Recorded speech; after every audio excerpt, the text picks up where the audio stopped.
The morning light filtered through the grimy windows of Emma Carter's studio apartment in Queens, painting golden streaks across the cramped space she called home.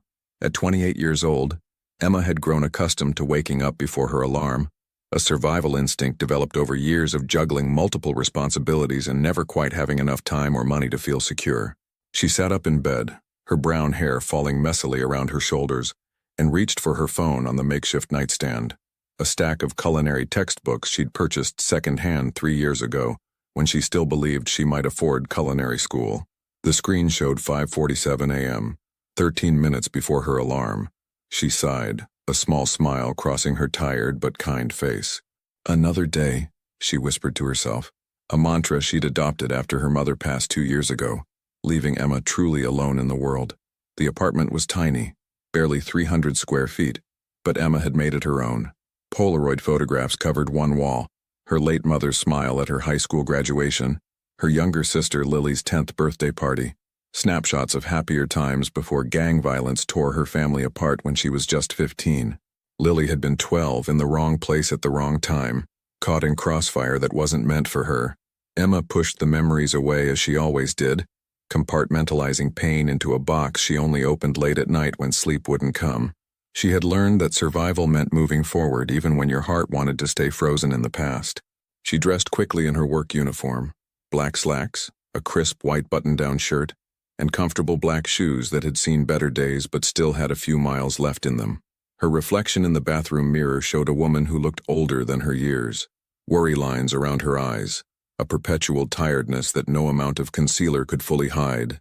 But there was still warmth there, still kindness in her hazel eyes. The subway ride from Queens to Manhattan took 45 minutes, packed shoulder to shoulder with other early morning commuters. Emma had learned to find peace in the chaos, using the time to listen to audiobooks, currently a biography of Julia Child that made her dream of impossible futures where she owned her own cafe, created her own menu, built something that was truly hers. She emerged from the subway station at 7:23 a.m. into the awakening heartbeat of Manhattan. November in New York City carried a sharp chill, the kind that cut through jackets and reminded you that winter was coming fast. Emma pulled her thin coat tighter. She'd meant to buy a warmer one last year, but rent had increased, and warm coats had fallen down the priority list. The streets were already alive with the symphony of the city, delivery trucks rumbling past, the melodic calls of street vendors setting up their carts, the hiss of steam rising from subway grates, the distant wail of sirens that were as much a part of New York's soundtrack as car horns and construction noise. Emma walked 3 blocks to Rossi's Italian Bistro, a family-owned restaurant that had occupied the same corner of Little Italy for 43 years. The red brick building had old-world charm, a hand-painted sign, small windows with lace curtains, the kind of place that felt like stepping into someone's grandmother's home. "Morning, Emma," called out Tony Rossi, the 62-year-old owner who ran the restaurant with his wife Maria. He was already sweeping the sidewalk outside, his thick Brooklyn accent carrying warmth despite the cold morning. "Morning, Tony," Emma replied, genuine affection in her voice. Tony and Maria had given her a chance 3 years ago when she was desperate, grieving, and had a resume full of gaps. They'd seen something in her, maybe recognized a fellow survivor, and had treated her not just as an employee but as family. "Maria's already got the sauce going," Tony said with a knowing smile. "Says you're the only one who stirs it the right way." Emma laughed softly. "Maria just likes having someone to talk to while she cooks." "That too," Tony admitted with a wink. Inside, the restaurant smelled like heaven. Garlic, basil, tomatoes, fresh bread. Maria Rossi stood at the large stove in the open kitchen, her gray hair pulled back in a neat bun, her floral apron already dusted with flour. At 60, she moved with the efficiency of someone who'd spent a lifetime perfecting her craft. "Ah, there's my girl," Maria called out in her thick Italian accent. Come, taste this and tell me if it needs more oregano." This was their morning ritual. Emma would arrive early, help Maria with prep work, and in exchange Maria would teach her, really teach her how to cook. Not just follow recipes but understand food, respect ingredients, create with instinct and love. For the next 2 hours, Emma chopped vegetables, kneaded dough for fresh pasta, arranged tables, and absorbed every lesson Maria offered. These moments were precious to her. They felt like the relationship she might have had with her own mother if cancer hadn't stolen her away. "You have good hands," Maria said, watching Emma shape pasta. Patient hands, that's the secret, you know. Patience and love. You put those in every dish. People taste it. You've taught me that, Emma replied softly. Maria paused, studying Emma with the knowing eyes of someone who'd seen hardship and recognized it in others.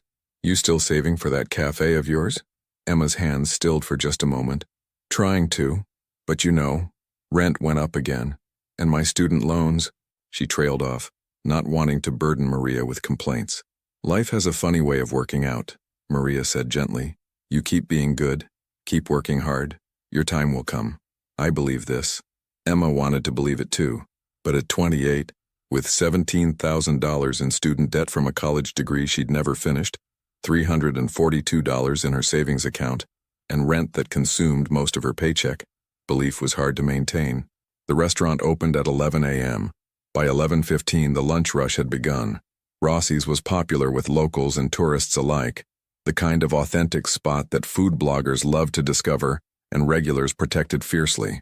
Emma moved through the dining room with practiced grace, balancing plates, remembering orders, offering recommendations, making small talk.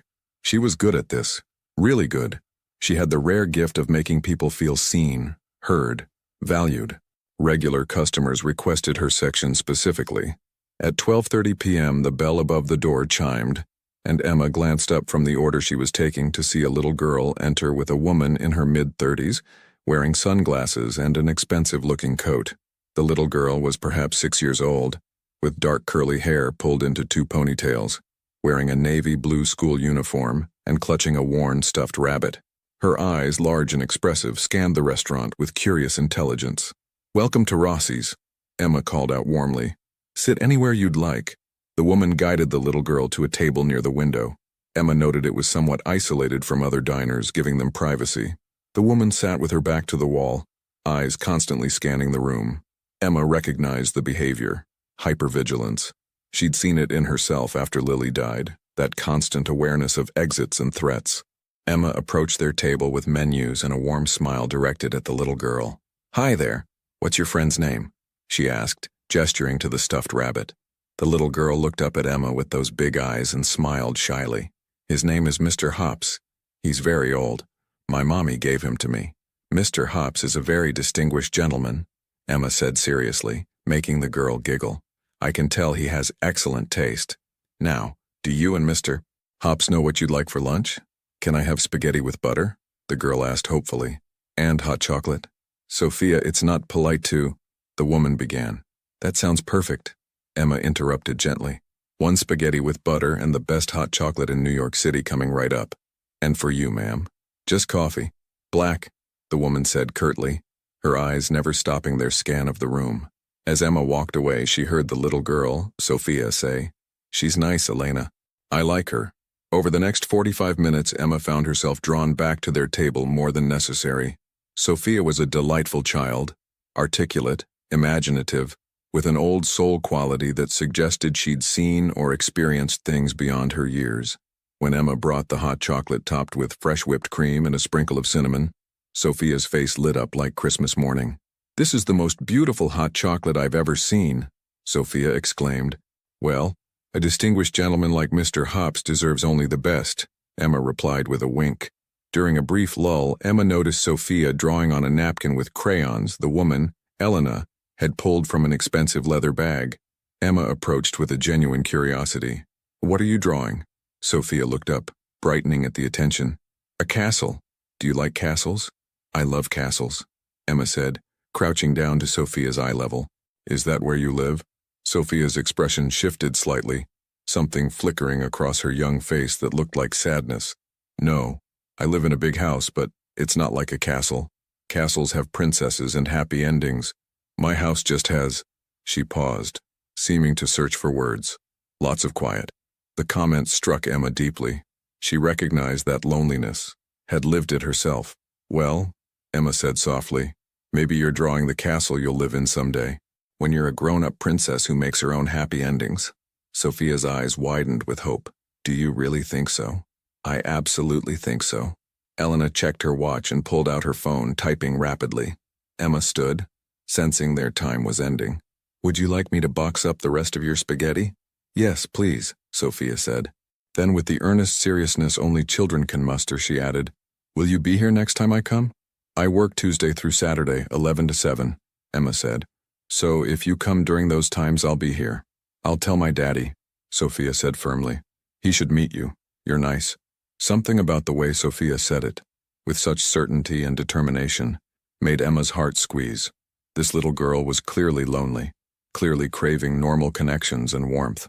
As they prepared to leave, Sophia suddenly turned back and hugged Emma around the waist, quick and spontaneous and desperate in the way children hug when they're starved for affection. "Thank you for being nice to me and Mr. Hops," Sophia whispered. Emma's throat tightened with emotion. "Any time, sweetheart. You come back and see me soon, okay?" Elena placed a $100 bill on the table, far more than their modest meal cost, and guided Sophia toward the door. Emma watched them go, a strange feeling settling in her chest. Something about that interaction felt significant, though she couldn't explain why. The lunch rush continued. Emma pushed the encounter to the back of her mind as she served other tables, cleared plates, refilled drinks, laughed at regulars' jokes, and navigated the controlled chaos that was Rossi's during peak hours.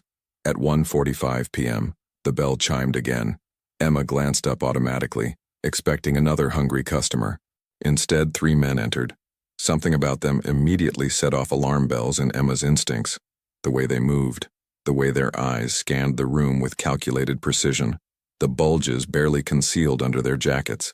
They weren't here to eat. Tony noticed too. Emma saw him stiffen behind the host stand, saw Maria's hands still at the stove. The entire atmosphere of the restaurant shifted, like the pressure change before a storm. The men moved further into the dining room. 2 of them positioned themselves near the exits. The third, tall with a scar running down his left cheek, walked slowly between tables, his gaze searching. "Can I help you, gentlemen?" Tony asked, his voice steady despite the tension radiating from him. "Just looking for someone," the scarred man said, his accent Eastern European. "Little girl? Dark curly hair? Seen her?" Emma's blood ran cold. Sophia. She turned her head slightly, scanning the restaurant, and her heart nearly stopped. At a table near the window, the same table as before, sat Sophia and Elena. They must have returned or perhaps never left. Elena's face had gone pale, her hand moving toward her purse. "We don't want trouble," Tony said firmly. "This is a family restaurant." "Then give us the girl and there won't be trouble," the scarred man replied, his tone almost casual. But his hand moved toward his jacket, and Emma knew with absolute certainty, that everything was about to fall apart. Time seemed to slow down. Emma saw Elena reaching into her purse, saw one of the other men pulling something from his jacket, saw Sophia's confused face as she looked between the adults, saw other diners beginning to realize something was wrong. Emma didn't think. Thinking was for people who had time, and time had just run out. She moved. Her feet carried her across the dining room toward Sophia's table. She heard someone shout. Maybe Tony, maybe Elena, maybe her own voice. She saw Elena pull a weapon from her purse, saw the men react, saw the world explode into chaos and noise and terror. Emma reached Sophia's table just as the first loud crack split the air, the unmistakable sound of a weapon being discharged. Screams erupted throughout the restaurant. People dove under tables, scrambled for exits, pulled out phones. "Get down!" Elena screamed, trying to shield Sophia while returning fire toward the attackers. But Emma was already there. She grabbed Sophia, who was frozen in fear, tears streaming down her young face, and pulled her down, covering the little girl's body with her own, wrapping herself around Sophia like a shield. "Close your eyes, sweetheart," Emma whispered urgently, holding Sophia's head against her chest. "Close your eyes and think about your castle. Think about princesses and happy endings. Don't look. Don't look." Sophia buried her face in Emma's shirt, her small body trembling violently, her hands clutching Mr. Hops and Emma's uniform with equal desperation. The noise was overwhelming. More shots, shouting, furniture overturning, glass shattering. Emma squeezed her eyes shut, her entire body wrapped around Sophia, trying to make herself as large as possible, as much of a barrier as she could be. She felt it before she understood it, a sharp, burning sensation in her left shoulder, then her side, like being punched, but wrong, hot, spreading. Emma gasped, her arms tightening around Sophia instinctively. Pain radiated through her body, white-hot and consuming, but she didn't let go. She couldn't let go. "It's okay," she managed to whisper to Sophia, though her voice was strained. "You're okay. I've got you. I've got you." More shouting. More chaos. Then sirens. Distant but growing closer. The shooting stopped as suddenly as it had started. Emma heard running feet, the sound of the men fleeing. Elena's voice barking orders into a phone. "Emma." Sophia's small, terrified voice cut through the fog of pain. "Emma, why are you making that noise?" Emma realized she was making a sound, a low, pained whimper she hadn't been conscious of. She tried to stop, tried to smile, tried to reassure this little girl whose world had just shattered. "I'm okay, baby," she lied, feeling warmth spreading across her skin, the unmistakable wetness of her own blood. "Everything's going to be okay." Elena appeared beside them, her face pale and splattered with. Emma's mind couldn't process it. Elena holstered her weapon and immediately assessed Emma with professional efficiency. "Oh God," Elena breathed. "Sophia, honey, I need you to move. I need to help Emma." "No," Sophia cried, clutching Emma tighter. "No, don't leave me, Emma. Please don't leave me." "I won't," Emma whispered, though darkness was creeping in at the edges of her vision. "I won't leave you, sweetheart. I promise." But her body was betraying her. The adrenaline that had carried her through the last minutes was fading, and the reality of her injuries was overwhelming her system. She felt herself listing to the side, her arms loosening around Sophia despite her desperate desire to hold on. "Emma," Sophia's voice was rising in panic. "Emma, wake up, Emma!" Emma's eyes fluttered open one last time, focusing on Sophia's face. Those big, dark eyes now filled with tears and terror, her small hands touching Emma's cheeks, trying to keep her conscious. "You're going to be okay," Emma managed, each word an immense effort. "Promise me, you'll remember the castle." "I don't care about the castle," Sophia sobbed. "I need you. Please don't go. Please." The last thing Emma saw before darkness claimed her was Sophia's face, tears streaming down her cheeks, her mouth forming Emma's name over and over. The last thing she felt was the little girl's hand clutching hers with desperate strength. Then nothing. The sirens grew louder. Paramedics rushed in. Someone, maybe Tony, maybe Maria, was crying. Elena was giving rapid instructions, pulling out a phone, making calls that clearly carried authority. And Sophia sat there holding Emma's limp hand, her school uniform stained with blood that wasn't hers, her stuffed rabbit fallen forgotten beside them, rocking back and forth and repeating the same words over and over. "Please wake up. Please wake up. Please wake up." The little girl who'd drawn castles and dreamed of happy endings had just learned a harsh truth about the world she'd been born into, that people you cared about could be taken from you in an instant, that violence didn't care about innocence, and that sometimes the people who protected you paid a terrible price.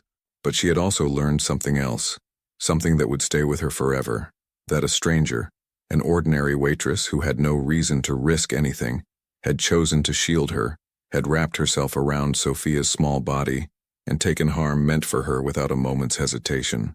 As the paramedics worked frantically over Emma's unconscious form, loading her onto a stretcher, Sophia watched with eyes that had aged years in minutes. "Is she going to die?" Sophia asked Elena in a small, broken voice. Elena's jaw tightened. She pulled out her phone again, dialing a number she called only in emergencies. "No," Elena said with fierce determination. "She's not going to die. I'll make sure of it. Your father will make sure of it." The call connected. Elena's voice became crisp and professional. "Mr. Marcello, there's been an incident. Sophia is safe, but the woman who saved her..." Elena's voice cracked slightly. "She took hits meant for your daughter, sir. Multiple wounds. We need your private medical team immediately. And sir, you're going to want to know this woman's name. It's Emma Carter, and she just became the most important person in Sophia's life." As the ambulance pulled away, lights flashing and sirens wailing through Manhattan's streets, Sophia sat in the back of an armored black SUV, her face pressed against the window, watching until the ambulance disappeared from view. In her small hand, she clutched the napkin with the castle drawing Emma had admired, now creased and tear-stained, but precious. And somewhere in that drawing, in those lines made by crayons and childhood imagination, was a promise that had just been made and sealed in blood, that Emma Carter's ordinary life had just ended, and something extraordinary, dangerous, complicated, and life-changing was about to begin. Consciousness returned to Emma Carter in fragments like puzzle pieces slowly clicking into place.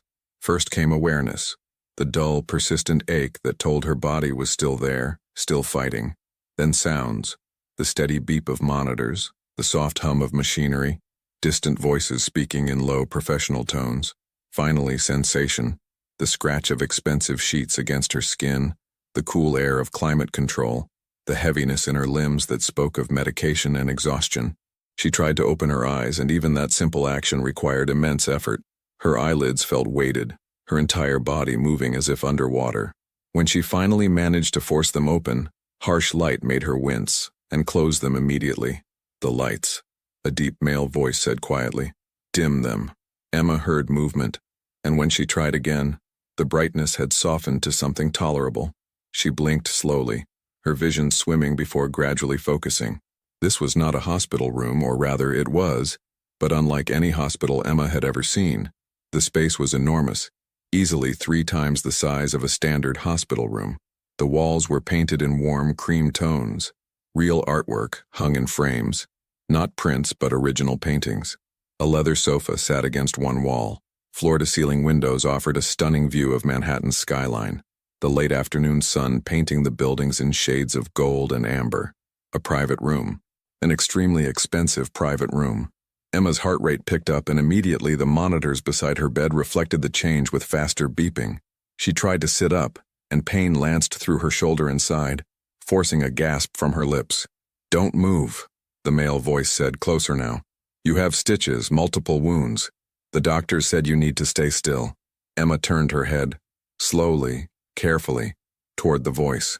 A man stood beside the window, silhouetted against the fading daylight. He was tall, easily over 6 feet, with broad shoulders filling out an impeccably tailored charcoal suit. As he moved away from the window and into better light, Emma got her first clear look at him. He appeared to be in his early 40s, with dark hair touched with gray at the temples, strong features that might have been handsome if they weren't so severe, and eyes, deep brown, almost black, that seemed to see everything.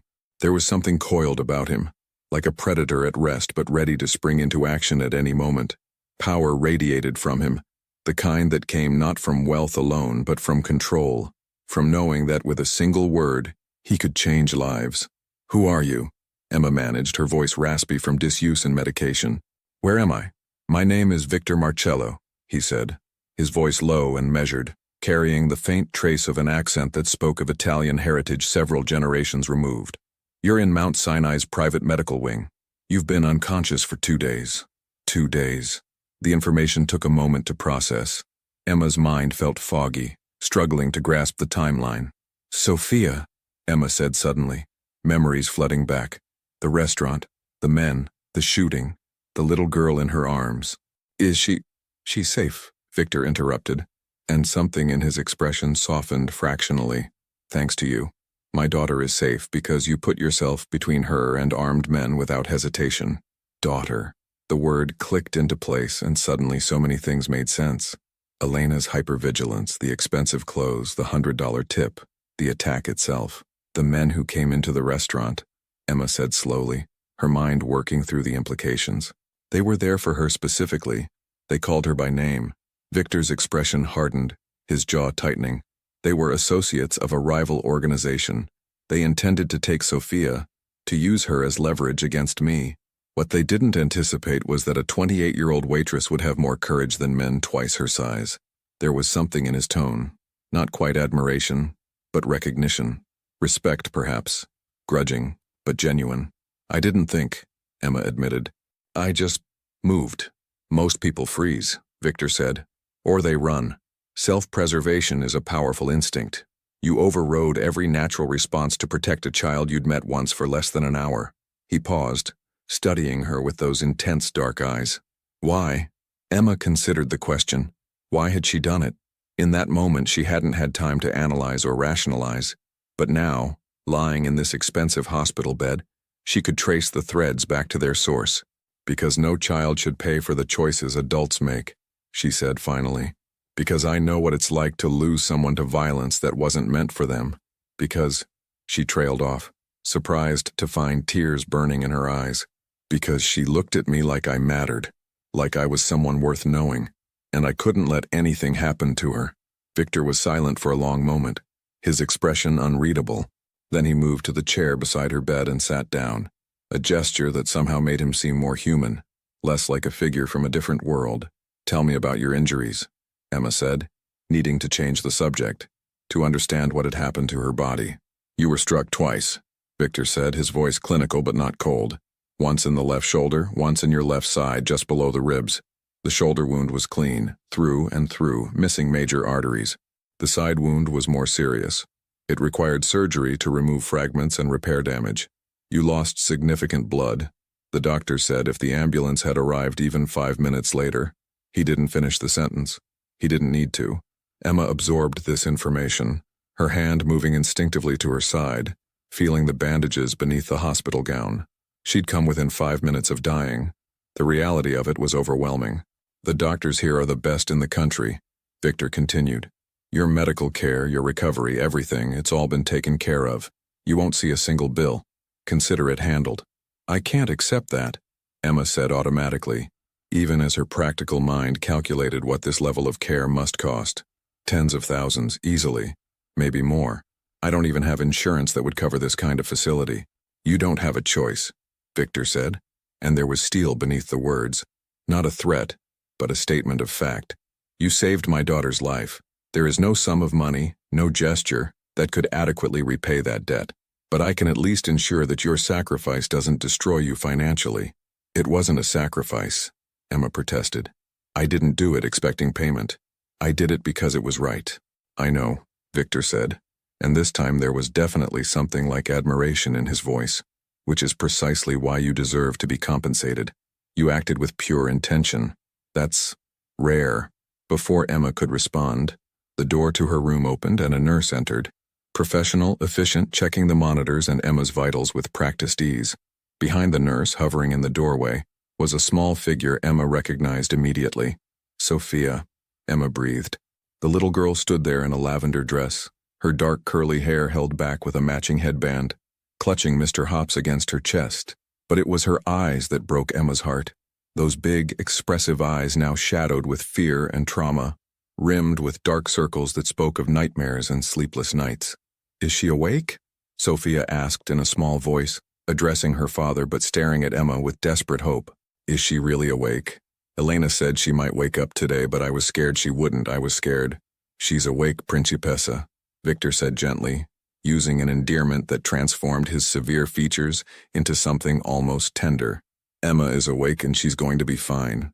Sophia didn't wait for permission. She rushed into the room, stopping just short of the bed, her hands clutching Mr. Hops so tightly her knuckles were white. "You came back," Sophia whispered, tears streaming down her face. "You came back. I thought you left me like Mommy did. I thought you were gone forever." Emma's heart shattered. She reached out her right hand, her good arm, toward Sophia. "Come here, sweetheart, carefully, okay? I'm a little sore, but I really need a hug."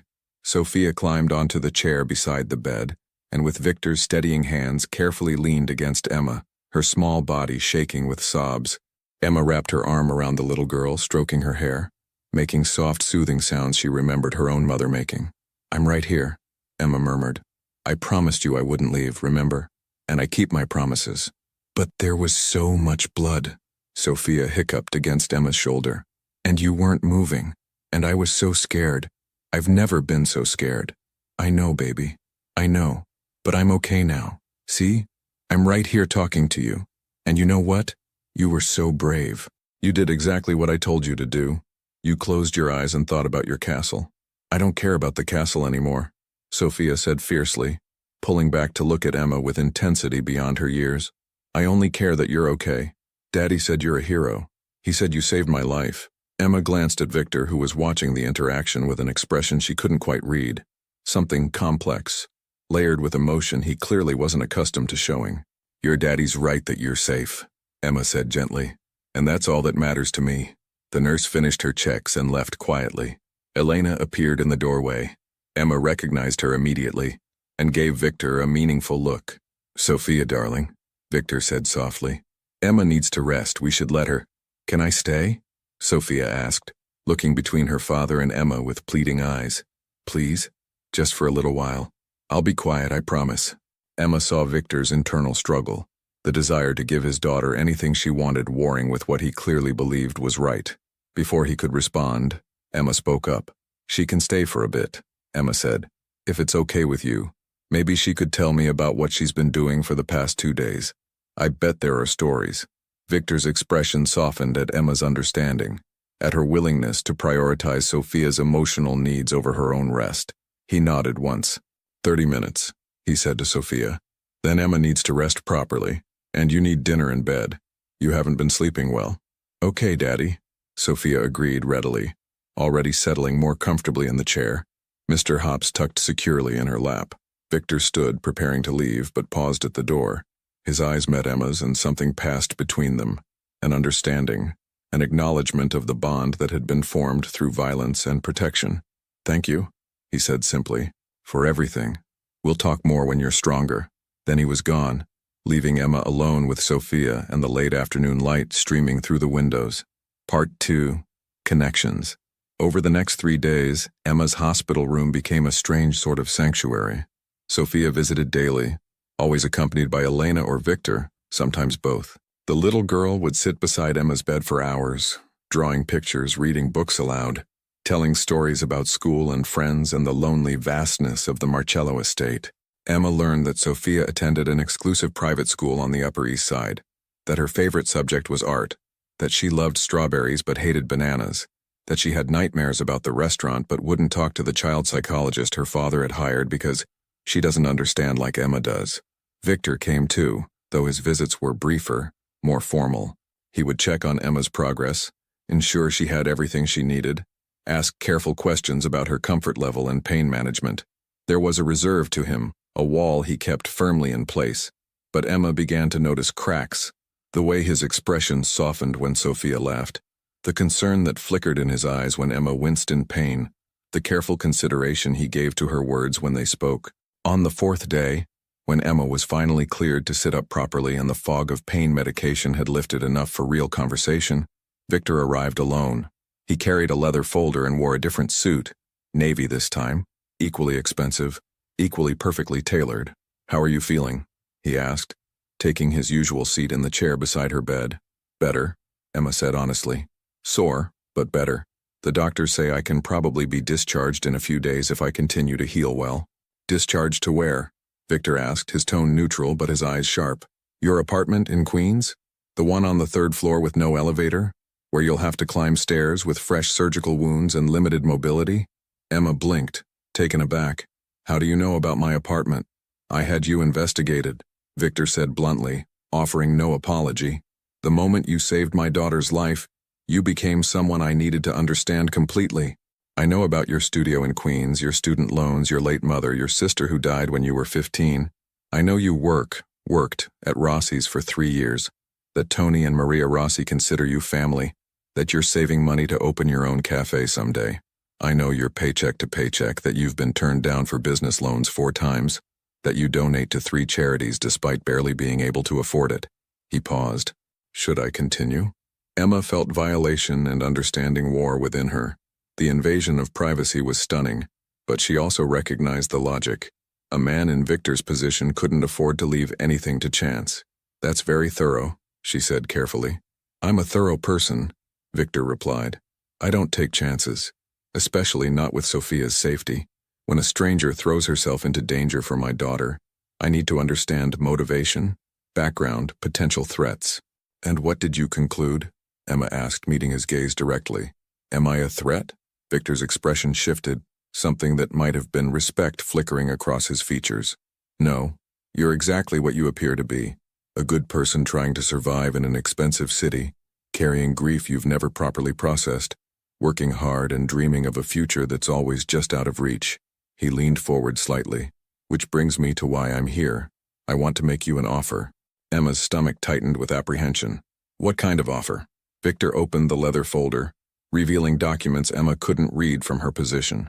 Your current living situation is unacceptable for someone recovering from serious injuries. Your job at Rossi's, I spoke with Tony and he's holding your position, but you'll be unable to work for at least 6 weeks, possibly longer. During that time, you'll have no income. and your rent won't pay itself. Tony's holding my job? Emma asked, latching onto the one piece of good news. He is.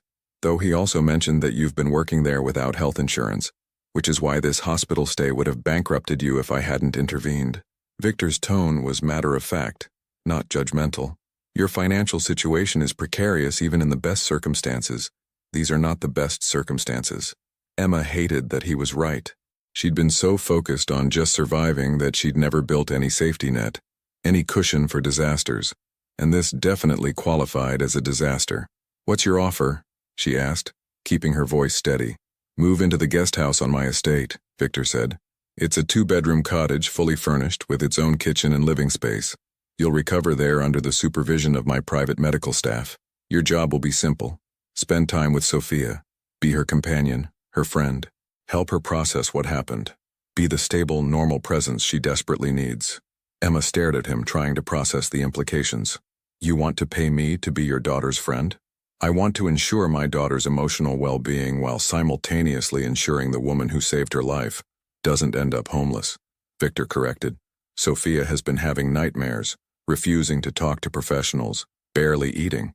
But when you're here, she smiles. She laughs. She acts like a 6-year-old child should act. You provide something I can't. Normalcy, warmth, genuine connection. And what would you pay for this companionship? Emma asked, though part of her recoiled at putting a price on friendship. $75,000 for 6 months, Victor said without hesitation, plus free housing, medical care, and meals. After 6 months, we can renegotiate based on how things are working. Emma's mind reeled. $75,000. That was more than she'd made in the past 2 years combined. That was her student loans paid off, a real savings account, money toward her cafe dream. That was also accepting money from a man whose organization was clearly not legitimate business, a man whose daughter was targeted for abduction, a man who operated in a world of violence and crime. I need time to think about this, Emma said. Of course, Victor replied, standing. Take all the time you need. But Emma, he paused at the door, his expression serious. I'm not a good man. I won't pretend to be. I've done things that would horrify you, made choices that keep priests awake at night praying for my soul. But I love my daughter more than life itself, and I protect what's mine with everything I have. If you accept this offer, you'll be under my protection. Nothing and no one will harm you. You have my word. After he left, Emma sat in the expensive hospital bed staring at the Manhattan skyline and tried to figure out what the hell she was supposed to do. Part 3. Ghosts and Decisions. That night, Emma dreamed of Lily, her younger sister, 12 years old forever, wearing the purple jacket she'd loved, her braces catching light as she smiled. They were at the park near their childhood home in Brooklyn, and Lily was on the swings, pumping her legs, trying to go higher. Push me, Emma, Lily called, her voice full of joy. Emma pushed and Lily went higher, higher, until she was nearly parallel with the top bar. Be careful, Emma called. You're going too high. I'm flying, Lily laughed. Then the scene shifted, as dreams do.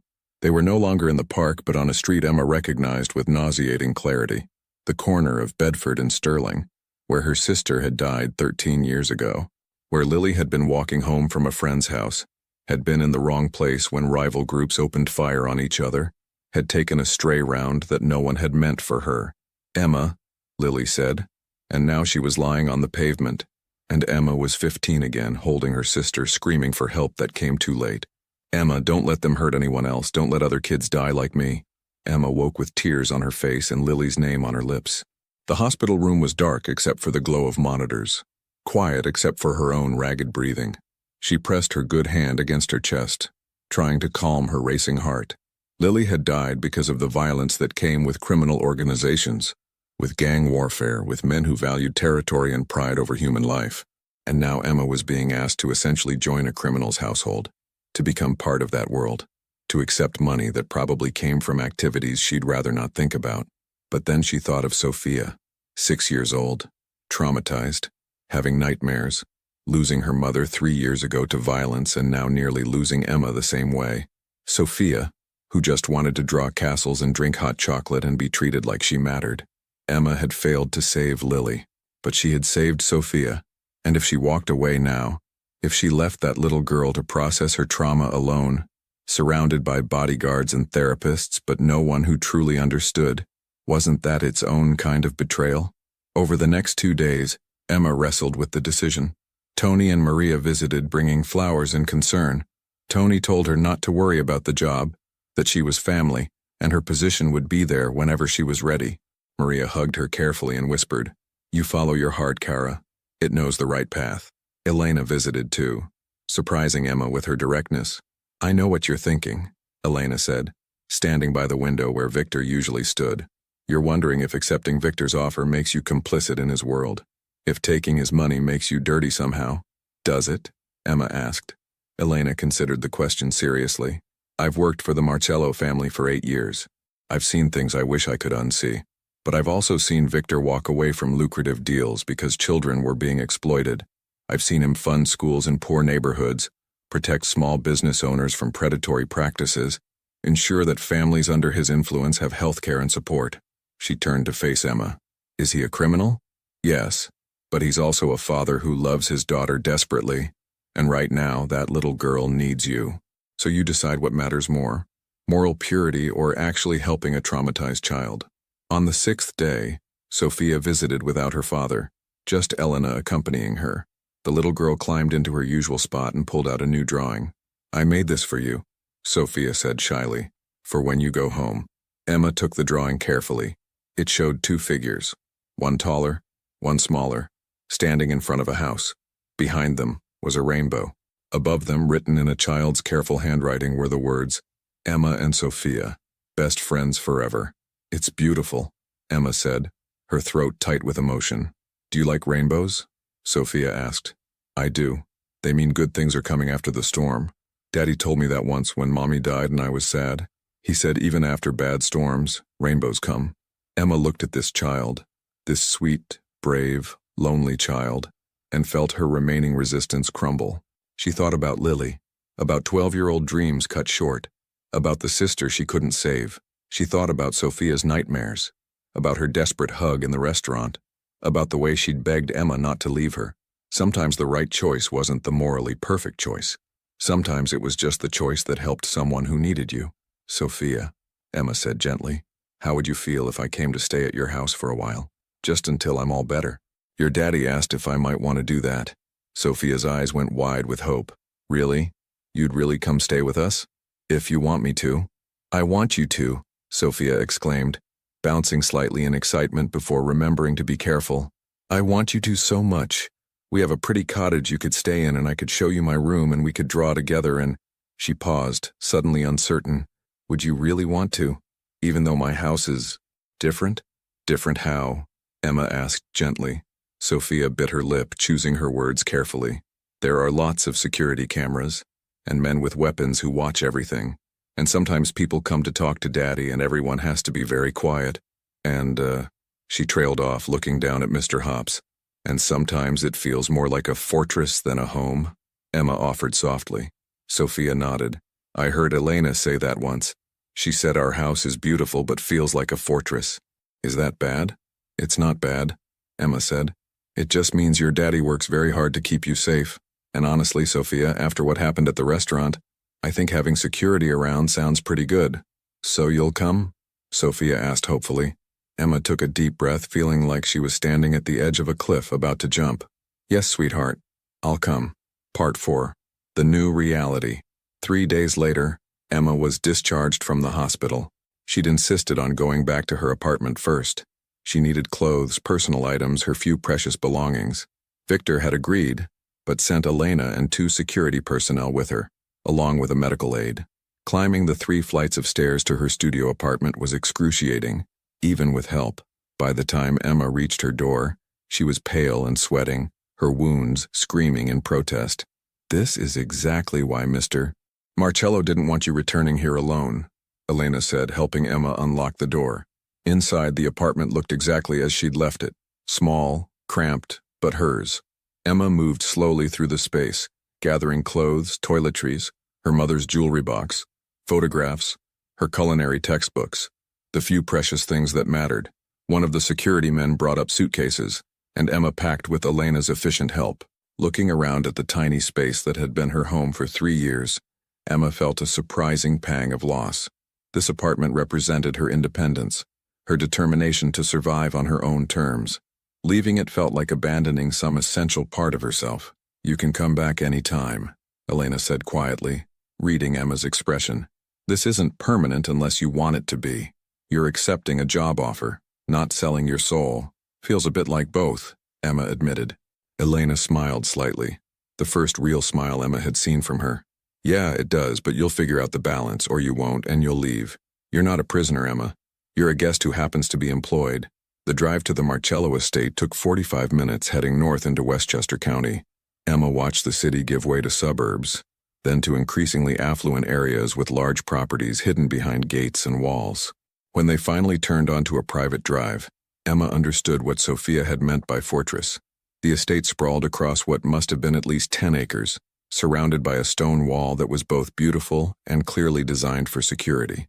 The main house was a stunning example of colonial architecture: white columns, black shutters, pristine grounds that looked professionally landscaped.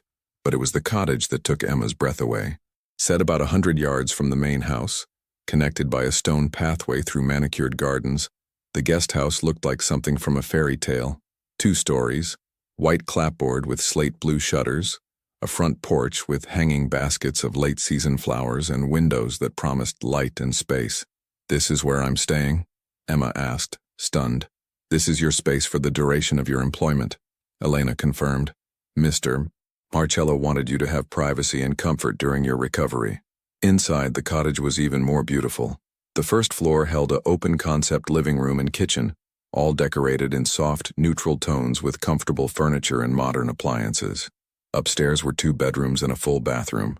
Someone had already stocked the kitchen with groceries, placed fresh flowers on the coffee table, and left a welcome basket filled with essentials. On the kitchen counter sat a handwritten note in a child's careful script: "Welcome home, Emma. Love, Sophia and Mr. Hops." Emma felt tears spring to her eyes. This little girl, this sweet, lonely child, had called this place Emma's home.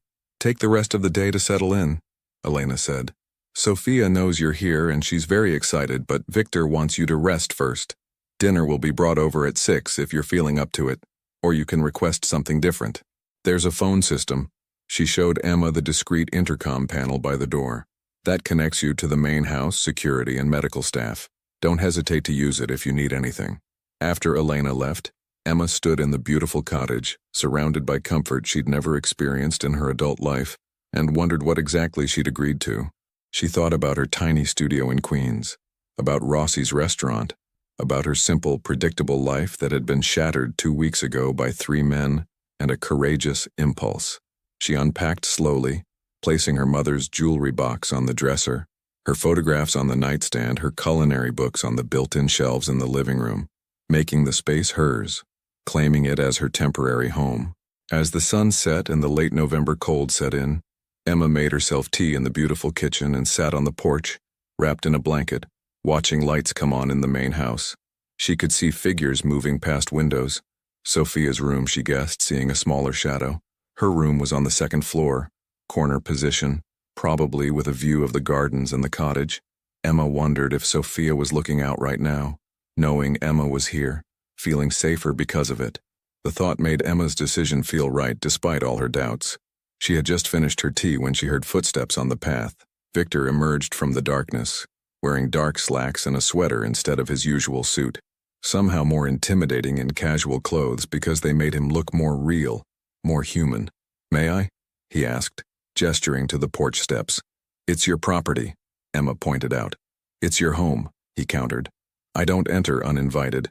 Emma nodded and Victor sat on the steps, not close but not distant either. They sat in comfortable silence for a moment, the evening sounds of the estate surrounding them, wind in trees, distant sounds of staff finishing their duties, the hum of security systems doing their invisible work. "Sophia is thrilled you're here," Victor said finally. "She's been watching the window since we got the call that you'd left the hospital. I had to physically stop her from running down here the moment your car arrived. I'm glad I can make her happy," Emma said honestly. "She's a special kid, Victor." "She is." His voice carried layers of emotion, pride, love, fear. She's the only pure thing in my life, the only truly good thing I've ever been part of creating. He paused. Her mother, my wife, Isabella, she kept Sophia innocent, protected from my world. When Isabella died, I thought I could continue that protection alone. But I'm not equipped for what Sophia needs. I can keep her physically safe, but emotionally, he trailed off. You're doing better than you think, Emma said gently. Sophia talks about you constantly, how you read her bedtime stories, how you listen to her theories about why the sky is blue, how you always have time for her questions. She knows you love her, Victor. That's not nothing. Victor looked at her with an expression Emma couldn't quite read. You see the best in people, even when they don't deserve it. I see what's there, Emma corrected. You're not the monster you pretend to be. You're a father who's terrified of failing his daughter. I understand that fear. Because of your sister, Victor said. It wasn't a question. Emma nodded slowly. Lily. She was 12 when she died, caught in gang crossfire on her way home from school. Wrong place, wrong time. The people responsible were never even arrested. The case went cold, just another tragedy in a neighborhood full of tragedies. She wrapped the blanket tighter. I was 15 and I couldn't protect her, couldn't save her. That failure, it shapes you, which is why you didn't hesitate with Sophia, Victor said, understanding dawning. You saw a chance to succeed where you'd failed before. Maybe, Emma admitted, or maybe I just saw a kid who needed protection and reacted. I don't know if my motives were that complex in the moment. Victor stood, preparing to leave, but he paused, looking back at Emma. Whatever your motives, you saved my daughter's life. There's a debt there that can never be fully repaid. But I want you to know, you're not just an employee, Emma. You're under my protection now. My enemies are your enemies. My resources are your resources. And I keep my people safe. I'm not your people, Emma said softly. I'm just someone trying to help Sophia heal. You became my people the moment you threw yourself between my daughter and armed men, Victor replied. Welcome to the family, Emma Carter, for better or worse. He walked back toward the main house, leaving Emma alone with the implications of what she'd just agreed to. As she watched him go, she noticed something she hadn't seen before. In one of the cottage's upstairs windows reflecting the interior light, she could see the edge of a photograph frame on the dresser where she'd unpacked. Curious, Emma went back inside and climbed the stairs carefully. The photograph was one she'd brought from her apartment, a picture of her mother and Lily, taken the summer before Lily died. They were at Coney Island laughing, cotton candy in hand, joy captured in a perfect moment before tragedy struck. But as Emma lifted the frame to straighten it, something caught her eye. Behind her family photo, someone had placed another photograph, one that had been in the dresser drawer, probably left by a previous occupant. Emma pulled it out, and her breath caught. The photograph showed a woman, beautiful with dark hair and Sophia's eyes, standing in what looked like this very cottage's living room. She was laughing at something off camera, her expression full of life and warmth. But it wasn't the woman herself that made Emma's hands tremble.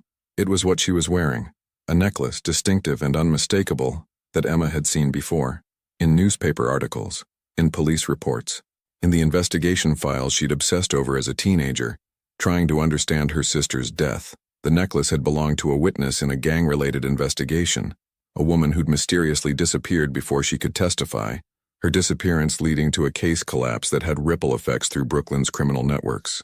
A witness whose disappearance was linked in buried reports Emma had found during late-night internet searches to the same incident that had led to the violence that killed her sister.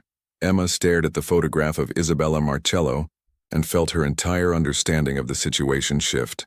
Sophia's mother hadn't just died in an accident, and her death was somehow connected, however distantly or directly, to the violence that had taken Lily. The coincidence was too strange, too specific, too impossible to be random. Emma sat down on the bed, clutching both photographs, and realized that accepting Victor's offer might not have been about starting something new. It might have been about finishing something old, something unresolved that connected her past to Sophia's present in ways she couldn't yet understand, but knew, with sudden certainty, she needed to unravel. In the main house, lights glowed warm in the windows. Sophia was probably getting ready for bed, maybe looking out at the cottage, feeling safe because Emma was close. And Victor was there too, a man with secrets, with blood on his hands, with a daughter he loved more than life, and a dead wife whose photograph suggested connections Emma had never imagined. Emma carefully placed both photographs side by side on the dresser, her family's joy before tragedy, Victor's wife's happiness before death. Two women, two families, connected by invisible threads of violence and consequence. What did you know, Isabella? Emma whispered to the photograph. And why does it matter now? The photograph, of course, offered no answers. But Emma knew, with the certainty that came from years of unanswered questions about her sister's death, that she would find them. She'd come to this estate to help Sophia heal. But maybe, just maybe, she'd also come to finally understand the truth about the violence that had shaped her own life. The path forward was unclear, potentially dangerous, definitely complicated, but Emma had never been one to walk away from hard truths, and this truth, whatever it was, had been waiting 13 years to be discovered. The first week at the Marcello estate passed in a strange rhythm of normalcy and underlying tension. Emma woke each morning in the beautiful cottage, her wounds healing slowly but steadily under the care of Dr. Reeves, Victor's private physician who visited every other day. Sophia became Emma's constant companion. Each afternoon, after the little girl returned from school, she would race down the stone pathway to the cottage, her backpack bouncing, Elena following at a more measured pace. They would sit at the kitchen table, Sophia doing homework while Emma prepared simple snacks, talking about everything and nothing. "Miss Peterson says I'm the best artist in class," Sophia announced one afternoon, her pencil moving across her math worksheet. "But I told her it's because Emma teaches me to see things differently." Emma smiled, slicing apple wedges.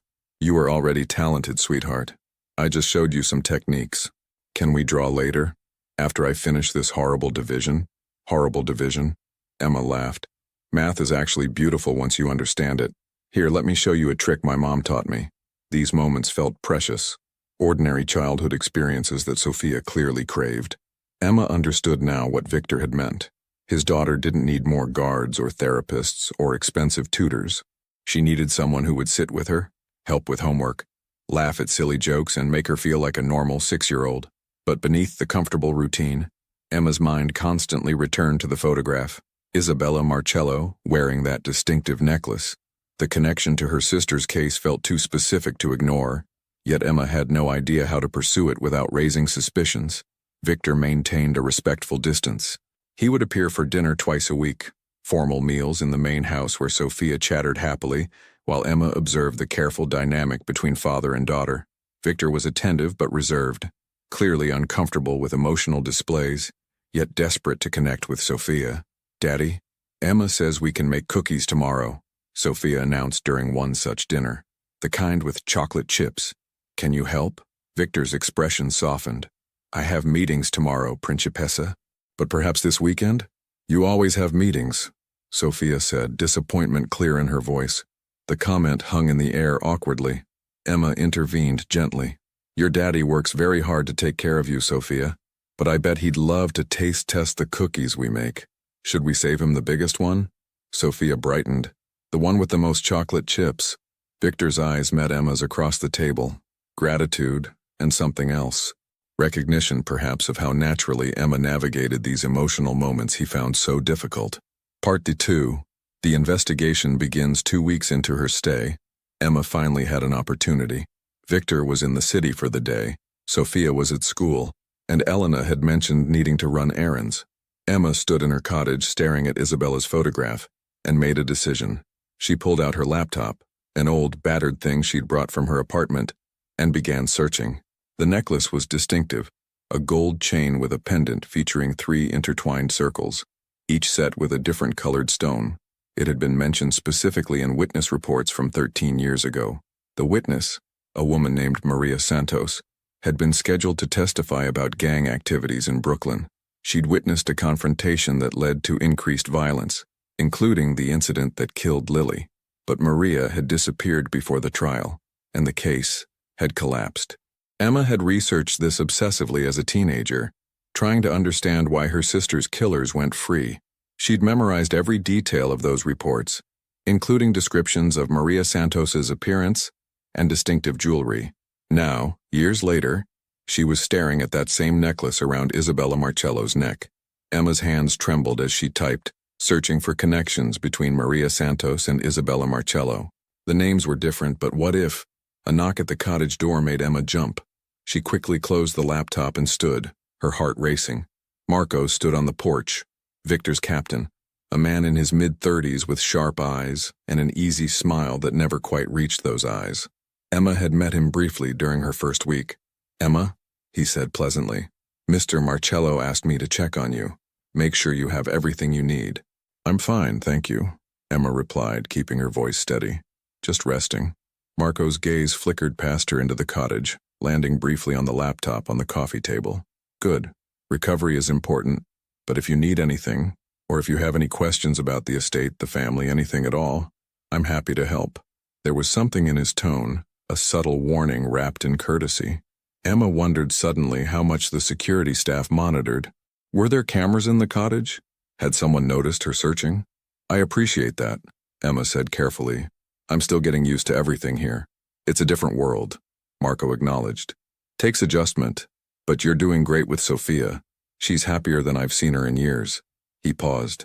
"Mr. Marcello values loyalty, Emma, and he protects those who are loyal to him. Just something to remember." After he left, Emma stood frozen, her mind racing. The message had been clear. Stay in your lane. Don't ask questions. Be grateful for what you have. But Emma had never been good at accepting things without understanding them. She waited until evening, until Sophia was back and they were drawing together at the kitchen table before carefully broaching the subject. "Sophia, can I ask you something about your mom?" Sophia's crayon paused. She looked up, her expression guarded. "What about her? You said she died 3 years ago. Can you tell me what happened?" "Only if you want to," Emma added quickly. "I don't want to upset you." Sophia was quiet for a long moment, her small fingers gripping the crayon tightly. "There was an accident. A car accident. Daddy says she didn't suffer, that it was quick." Her voice dropped to a whisper. "But sometimes I hear him talking on the phone late at night, and he sounds angry, like he doesn't believe it was really an accident." Emma's heart clenched. "Do you remember your mom well?" "Some things. She smelled like flowers. She sang to me in Italian. She always wore this pretty necklace that sparkled." Sophia's eyes suddenly filled with tears. "Daddy keeps all her things locked away. He says it's too painful to look at them. But I wish I could see her pictures. I'm starting to forget what she looked like." "Oh, sweetheart," Emma said, pulling Sophia close. "It's okay to want to remember. Your mom would want you to remember the good times." That night, after Sophia returned to the main house, Emma made another decision. If Victor kept Isabella's belongings locked away, there had to be a reason beyond grief, and Emma needed to know what that reason was. Part 3. Discoveries. The opportunity came during Sophia's 7th birthday party, 3 weeks into Emma's stay. The estate was transformed. Decorations, catering staff, Sophia's school friends arriving with parents who were clearly wealthy and influential. Emma helped Sophia get ready, braiding her hair and helping her into a beautiful purple dress. "You look like a princess," Emma said, adjusting Sophia's headband. "I wish Mommy could see," Sophia whispered. "I bet she can," Emma replied gently. "And I bet she's so proud of the brave, kind, amazing person you're becoming." During the party, while adults mingled and children played elaborate games organized by professional entertainers, Emma noticed Victor briefly leave through a side door with 2 men in expensive suits. Security tightened around the perimeter. Something important was happening, something that required Victor's immediate attention. Emma saw her chance. She slipped away from the party, moving through the main house with purpose. She'd been inside several times now, knew the basic layout. Victor's private office was on the 2nd floor down the east corridor. The door was locked as expected, but Emma had learned a few things growing up in Queens, including how to pick a simple lock with a hairpin. Her hands shook as she worked, expecting any moment to be caught. The lock clicked. Emma slipped inside, closing the door quietly behind her. The office was exactly what she expected. Expensive furniture, bookshelves filled with leather-bound volumes, a massive desk with multiple computer monitors. But it was the filing cabinet in the corner that drew her attention. Also, locked. Emma worked quickly, her heart pounding so loud she was sure someone would hear it. The lock gave way, and Emma pulled open the drawer labeled with an M. Inside were folders, business documents, property deeds, financial records, and then at the back, a folder simply labeled Isabella. Emma pulled it out with trembling hands. Inside were photographs, documents, investigation reports. Her eyes scanned rapidly, trying to absorb as much as possible before someone discovered her. Isabella Marcello, born Maria Isabella Santos in Brooklyn, changed her name at 18, married Victor Marcello at 22, died 3 years ago in what was officially ruled a car accident but was clearly under investigation by Victor's private team. And there, Emma's breath caught, reports linking Isabella to a witness protection consideration from 13 years ago. The dates aligned perfectly with Maria Santos's disappearance. Isabella hadn't disappeared. She'd married into the Marcello family, changed her identity, started a new life, but someone had found her. And her death wasn't an accident, it was a hit, one that Victor had been investigating for 3 years. Emma photographed several pages with her phone, working frantically. She found a list of names, people Victor suspected, people connected to the original gang violence in Brooklyn. Some names were crossed out, others had notes beside them in Victor's sharp handwriting. And then Emma saw it, a name that made her blood run cold. Raymond Castellano, the same family that had attacked the restaurant, the same organization responsible for the violence that killed Lily. The Castellanos had killed both Isabella and Lily. Different incidents, different reasons, but the same perpetrators. Victor had been hunting them for 3 years, getting closer, eliminating their allies one by one. The revenge wasn't just about Isabella. It was about everyone they'd hurt.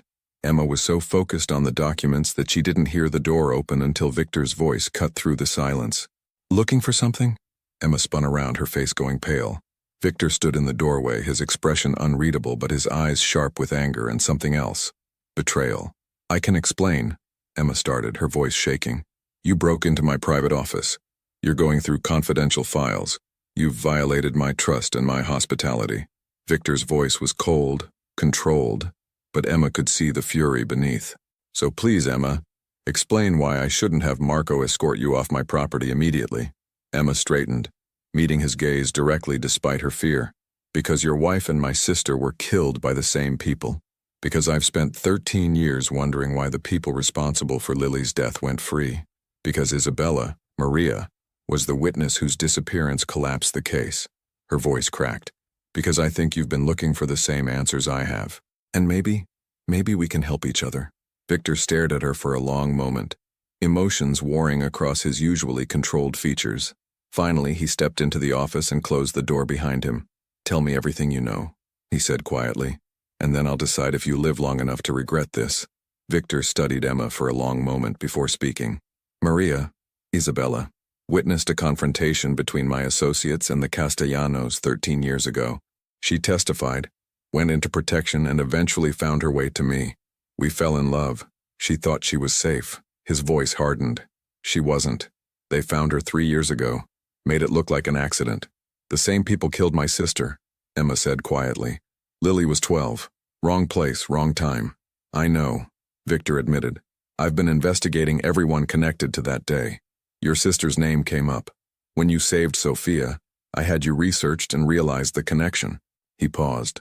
"I've spent 3 years dismantling the Castellano organization piece by piece. They're desperate now.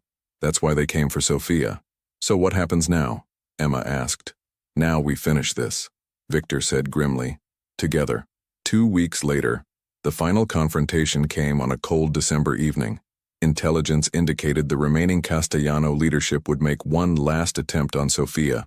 Victor used it, setting a trap with Sophia safely hidden and Emma as his unexpected partner.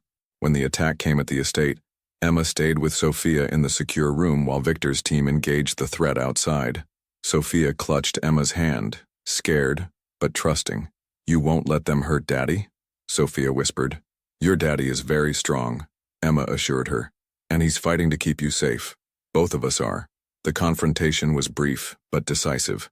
The Castellano leaders were apprehended, evidence secured. Years of crimes, including both Isabella's and Lily's deaths, would finally see justice.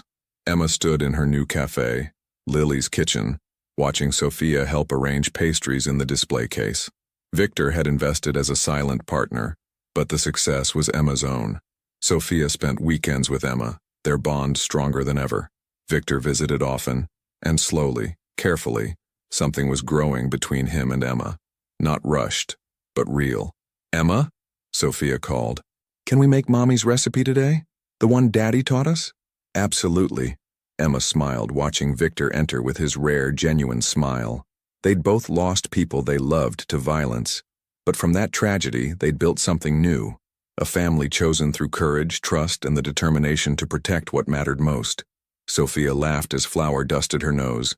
And Emma realized that sometimes the greatest stories weren't about revenge or justice. They were about healing, together.